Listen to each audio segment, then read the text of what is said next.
Čítanie zo svätého Evanjelia podľa Matúša.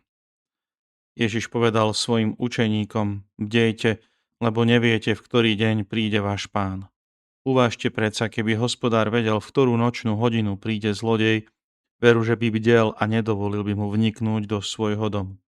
Preto aj vy buďte pripravení, lebo Syn človeka príde v hodinu, o ktorej neviete.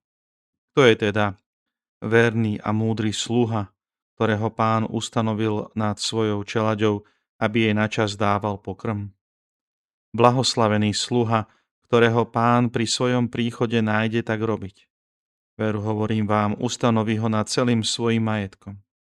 Ale keby si zlý sluha v srdci povedal: môj Pán voľajako nejde, a začal by biť svojich spolusluhov, jesť a piť s opilcami, Pán toho sluhu príde v deň, keď to najmenej čaká, a v hodinu, o ktorej sa nenazdá. Oddelí ho a dá mu podiel medzi pokrytcami. Tam bude pláč a škrípanie zubami. Počuli sme slovo Pánovo.